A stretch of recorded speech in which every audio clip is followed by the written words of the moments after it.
On behalf of AmWestEntertainment.com and AmWager.com, I'm Joe Christofek, and look, it's Pat Cummings, and he's joining us live from Dubai. And Pat, you are taking your Mr. Dubai moniker to an entirely new level. You're incomparable as always, but in addition to the morning line, you were the parade ring analyst alongside the lovely Laura King last Thursday. You've gotten to call a few races. You're running a horse locally there as an owner, and you're painting the town like Picasso, my friend. What I else am can, indeed. what else can you possibly accomplish while you're in Dubai? Hopefully, a fantastic night at the Carnival that tops what we did last week with three winners. How about a clean slate on Thursday? I would take that. Yeah, we both made a little bit of money in our bankroll. We'll get to that a little bit later on in the program as Pat releases all of his selections on this video. First, some information as always, AmWestEntertainment.com for the Dubai Racing Comprehensive, free past performances, track and statistics, Pat Cummings analysis and selections in greater detail, and also live video on race days as well. Pat, this video will encompass the races for Thursday, January 23rd, 9:30 a.m. Eastern Time, 6 thoroughbred races. And what do you think of the feature this week? Hey, 14 going 7 on the grass. There's some horses that are stepping up in company, some that are returning to action. I think there's really a lot of different angles you could go to, cutbacks, and it's going to be one of those angles that I end up going with in what is otherwise a race where I think there are many in with chances. And frankly, I think that's the theme of Thursday's card. And that's a $250,000 Al Fahidi Fort Group 2 that Pat speaks of. We'll cover that in just a few moments. First, some more important information as far as improving your handicapping and potentially selecting more winners. Timeform US is giving away free Maidan Pass performances through Super Saturday. Now, Timeform US Pass performances contain expanded data for foreign runners and speed figures that are all on the same scale. They're perfect for meets that attract shippers from around the world. Timeform US Pass performances are built for the modern horse player. They make playing the races faster, easier, more fun, and they even look great on your iPad or other tablets. And Pat, last week we got deep into some more handicapping contest action on Derby Wars, a free $150 contest every week, additional games weekly as well, cash games, $250, $100, and you can even play against other players head-to-head on the Dubai races. It's a great way to follow along with the Dubai racing action. You can chat with other players and discuss your selections with them. Week 2 contest results. Dynaformer was your winner. He had Zayn Samaradal at $44, Pat, and that was not an easy horse to come up with. If you come up with a horse like that, you probably deserve to win a contest. You do, and it's the first time in the history of racing at the Carnival that we're fairly certain that had come from Oman. He was racing in Muscat, Oman, about a 5 hours drive from here, in his last race, and won a race down there and came back over. He's owned by the Royal Cavalry of Oman. Who says the Carnival is not diverse? We have a winner from Oman Well, in Pat, the second night. I've kind of thought this carnival racing is a little bit like Major League Baseball. If you watch enough, you're going to see something that you've never seen before. So we'll see if that theme continues in week 3. More on HorseRacingNation.com. You can get a lot of great carnival information. Interact with fans from across the world through the website, Facebook, and Twitter as well. It's HorseRacingNation.com for additional information on Dubai racing. Pat, let's recap week number 2 of the Carnival, highlighted by the Guinea Trials and also a coming out party of sorts for Caddo Mountain, who I thought was extremely impressive. So yeah, back to the Guineas Trials. Godolphin wins both of them. Wedding Ring takes the 1,000 Guineas Trial. She really had to work for it. The pace was not all that swift, and she does run into Madruma, who is Mike DeCock's filly. I actually had a chance to see her back at the barns today. Really a lovely filly, and I think she'll come on scads for that race. But Wedding Ring really comes and runs her down. She really had to work for it. It was a good effort.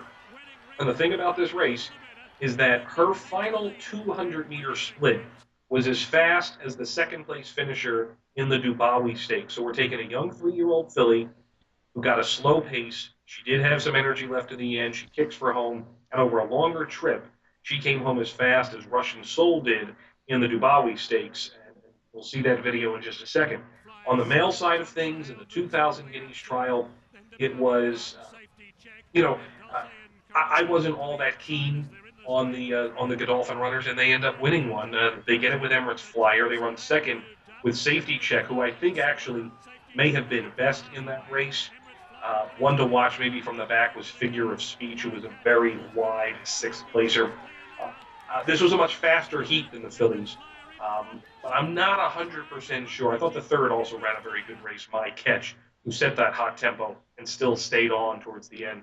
So really interesting action there on the Guineas trials for Godolphin. United Color came back in the Dubawi Stakes. He was our value play of the day, Joe. And ding, ding, ding. If you jumped aboard, you got 5 to 1. He actually went off the second choice, which was a little shorter than I was expecting, considering he had only been fifth in the Dubai Golden Shaheen. But he actually cut to the lead earlier than we thought as well. And you know what? Props to you, Joe.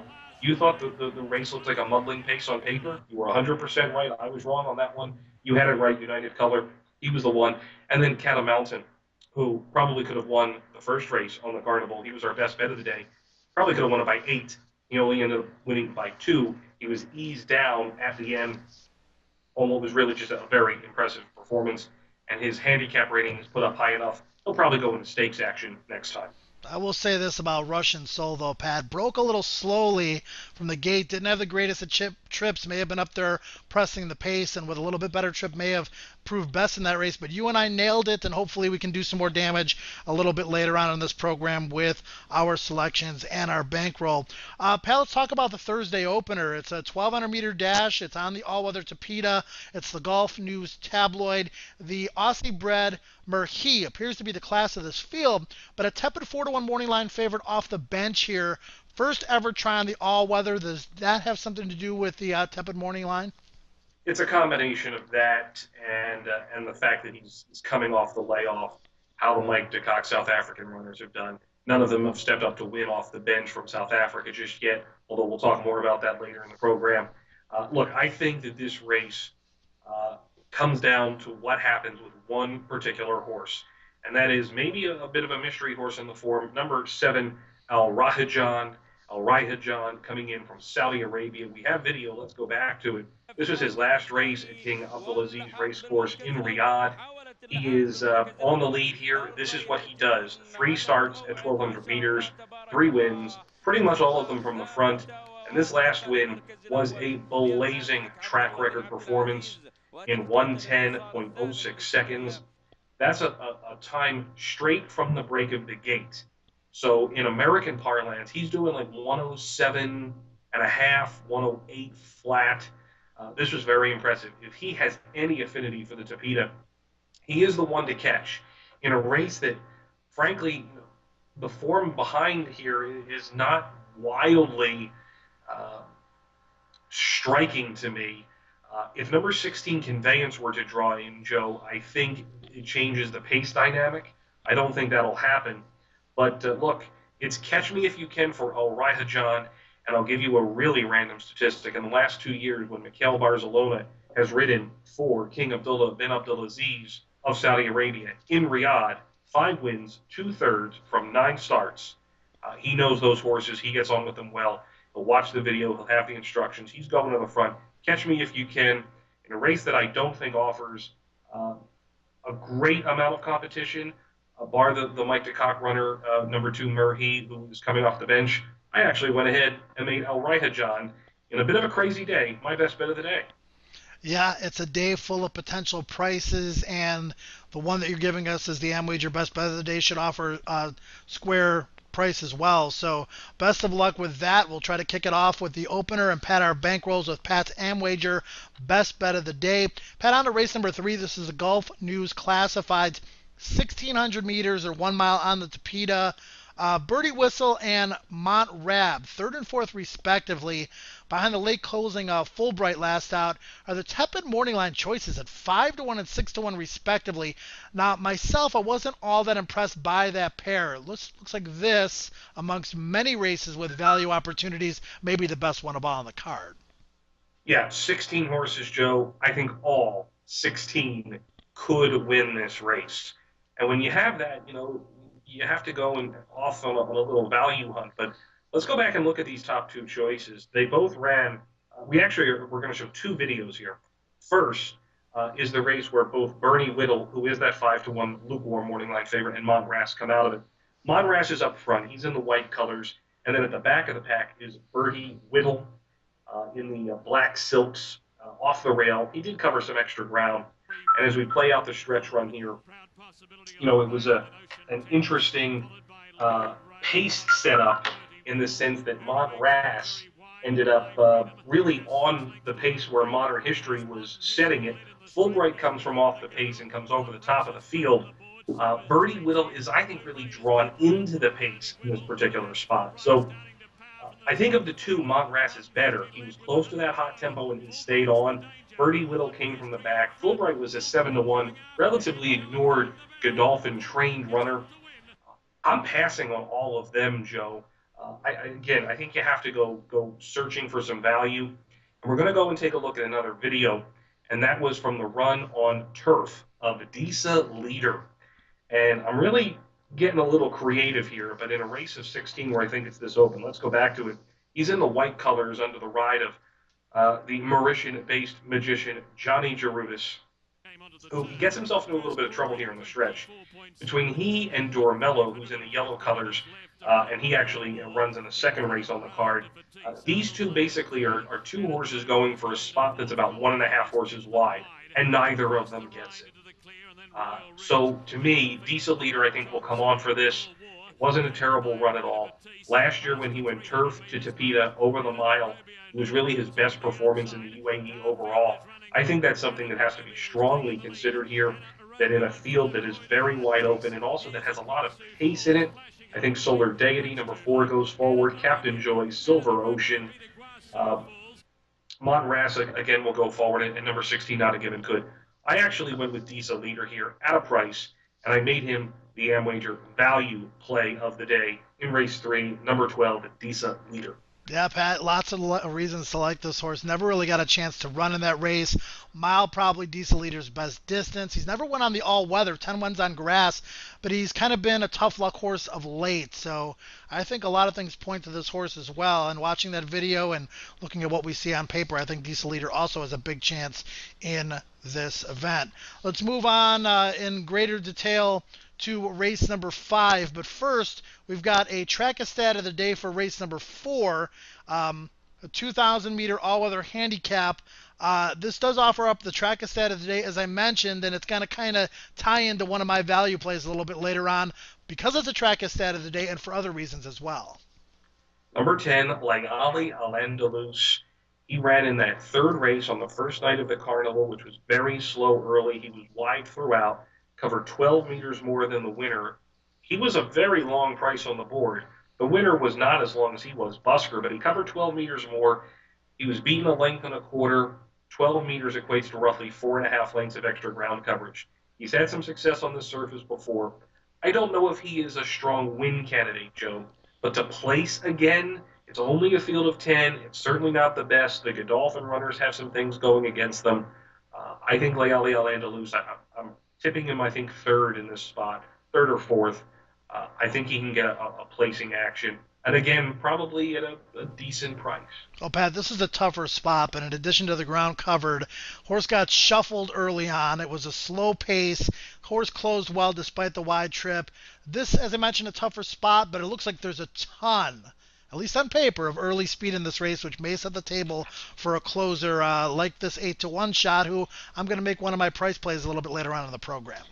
Yeah, going forward here, number 9, Izaj, number 3, Mutajari. They absolutely have to go forward. So with that being the case, I am not all that differentiating from you there. I think that it will set up for someone who sits behind them. But look, Lagali Al-Andalus, he closed last time at a slow pace, a faster pace. Maybe it's better for him. Race 5 is a featured Al Fahidi Ford, sponsored by Golf News. 250,000 American dollars up for grabs. 1,400 meters on the grass is the distance. And Gale Force 10, the 7-2 lukewarm morning line favorite here, Pat. I'm not seeing too many 9-5, 2-1 morning line favorites. 7-2 is actually one of your shorter prices on the day. Yeah, the shortest comes in the 6th, and we'll get to that momentarily. But this is a horse I think gets a lot of attention off his European form. He was a winner at the Royal Ascot meeting in group company. He's a familiar name, ex-Coolmore horse, now run by the Wilgerbus stud out of South Africa of Mary Slack for Mike DeCock, making his local debut. A lot of things that are going to go for this horse on paper. I think he needs this. I think they're just trying to figure things out with him. So I'm not really all that bullish on him in this spot, but you have to do what the public thinks uh, when you're making the line there. So I think Gale Force 10 will be favored, and he is drawn wide in 13. Remember, this is a 7 furlong race. Last year, it was over the 1,600 meters of the mile trip. Interesting horse in this race, number 7, Heavy Metal. Joe, he won South Africa's richest race last year, the Vodacom Derby in July. I had the pleasure of being there. It was phenomenal. Just got up on the line at 16 to 1, but he was the second highest weight in the field. Look, this is a horse I think is doing very well, but 1,400 might be just too short for him as he has aged. He is a winner over the trip, but it was much earlier in his career. Heavy Metal in with a chance, the son of Silvano. You have horses that are stepping up in class. Anna Robio, Fulbright, both winners on the opening night of the Carnival. Mishawish comes in for the Qatari connections, as does Pearl Flute. My pick is number 10, Duck Scholar. This is a horse who ran in the Singspiel over 1,800. And in my analysis from that week, I said this looks like a perfect setup for a cutback, which is what he did last year over a shorter trip. I think they're going to do it again. Duck Scholar is my somewhat lukewarm selection in the Al Fahidi Fort. Well, Pat, race 6 puts a wrap on this gift from Maidan. The Property Weekly is an 1,800-meter grass race with a 5-2 morning line favorite in Gabriel, who had some trouble on opening night of the Carnival. Now, this horse lost 5 lengths at the start, raced in tight, ran into a traffic jam in the stretch. Once free, he seemed to flatten just a bit in the stretch behind the eventual winner. Pat, what did you make of this performance? I'm not 100% on it, Joe. I think a lot of people put him down in the notebook as one to follow going forward. I don't know if it's as good as it looked. I don't know if the trouble was as bad as it really seemed to be. But that being the case, I think you have to make him the favorite here. 5 to 2 is the line in this field of 12. Uh, the one thing he has going for him this week, Joe, is that there will be a lot of early speed here. Number 4, Do It All goes forward. 6, Vasily shows speed. Tarbawi, number 8, could show speed. And how about the old boy, the 10-year-old Warmonger, formerly with Bill Mott, believe it or not, he's still going. He shows speed. I think Warmonger goes. So all that being the case, Gabriel should get another good run into the race. So you have to at least consider him. I'm putting him second. The horse I want to tip on top is number 10, Senchavez, for Mike DeCock. Again, this is a Mike DeCock debuter, but I am putting him on top in this spot. And the reason is he's really going to get the toe into the race. I think he's an under-handicapped horse here, Joe. Only carries 56.5 kilograms in South Africa. He was as competitive as they come with a horse named Cape Town Noir. Cape Town Noir just won the Lomerin Queen's Plate, which is one of the big Group 1s there, and he is one of the favorites for next week's J&B Met, which is the Summer Classic in Cape Town. And he won a Breeders' Cup winning year in race by taking the Queen's Plate. So a chance he could be in the U.S., probably not, but there is a chance. I think Chavez comes in here very under his true weight, if all things were considered. Chavez, for me, gets away in the handicaps, gets a toe into the race, and beats Gabriel in the last. I believe Mike DeCock has 3 horses in here. The most high-profile jockey winds up on your top selection. It's interesting. El Estruendoso, who has a right to improve here, another one who could step up and win this maybe for DeCock. And, this horse got a little hot on the racetrack last time, Pat. Probably needed the race, could step forward. So another very intriguing finale on the program from Dubai and Maidan. Now, let's talk about the selections. Races 1 through 6. You've talked about some of them. Why don't we recap? Alright, John in the first, on the front end. He's the one to catch, and they're going to have to do some running to do it. Number 10, Handsome Man on the second. This is a mile and a half, an extended mile and a half race. A lot of chances, I think, in here. I went with Godolphin there. And what I think might be a quiet night for them, Joe. Disa Leader, as we said in the third. Then Daddy Longlegs is the horse I went with in the fourth. Really, I didn't have a very strong opinion here, but it is a step down in trip. I think he will sit behind that speed. So I went with Daddy Longlegs, Duck Scholar, and again we wrap it up with Shin Chavez in the finale. Well, for me last week in the spot place, Pat, half a guineas was second best, was never going to get to the winner. Russian Soul overcame a tough start to finish a really good second at a nice price. My other pick was Journeyman, and I tweeted right before the race that the horse was anxious and a bit washy. I would have taken that bet away if I had the opportunity to do so. So we'll see how we do on this program. Race 3, I'm going to go with the 12 Diesel Leader. Race 4, I'm going to go with the 10 Leilali Al Andaluce. Is that close enough? Is that close enough? Number 10 would have worked too. Number 10, yeah. And Diesel Leader, I think, is going to be a nice price. You got 20 to 1 on the morning line. The other horse, 8 to 1 on the morning line, should be close to that as well. So just two spot plays for me this week, and I'm going to be very focused and try to increase the bankroll. Good man. And look, let's get into the bankroll challenge, Joe. The numbers that we saw last week, hey, we finally put some numbers on the board, right? We were zilch the first week, Pat. The second week we both did well. I mean, our horses ran well, and we both made a profit in week number 2. Hopefully, we can build on that in this third week. As far as my selections go, as I mentioned, we've already talked about the spot plays, and I'm going to do solid win place action on the two horses that I've already mentioned. How are you going to attack this card? Yeah, Al Raijahan gets some win money, and then I'm going to go win place 20 and 30 on Diesel Leader, and 10 and 20 on Sinshali's in the last. All right, Pat, what are your duties on Thursday? You're going to be back in the parade ring with Laura giving additional commentary before the horses go out onto the racetrack? I will be on the Dubai Racing Channel. It's always great to be invited, so I'll be there and in the flesh for the final time before I'm back for the World Cup. So looking forward to that, and just taking in the atmosphere. It's a phenomenal time here in Dubai. I highly suggest anyone who's never been to really consider coming out, and even if it's just for the carnival and for a visit, if you're passing through, it's a great place to stop by. You can follow Pat Cummings at Dubai Race Night and also at Trackers Racing on Twitter. You can follow myself at Joey Decay Racing. I'll be giving some paddock analysis, some parade ring as the horses go on out to the racetrack. And you can handicap all you want, Pat, but with all that last minute information with how the horses are looking and acting, it can definitely decide for you how heavy you want to go, how light you want to go, or if you want to cancel a wager altogether. It's very important to watch the signal and let those horses tell you how they're feeling before you make any final wagering decisions. Agreed. That live video is at amlesentertainment.com, so hop on it. All right, for Pat Cummings, I'm Joe Christopher. Enjoy week 3 of the Dubai World Cup Carnival.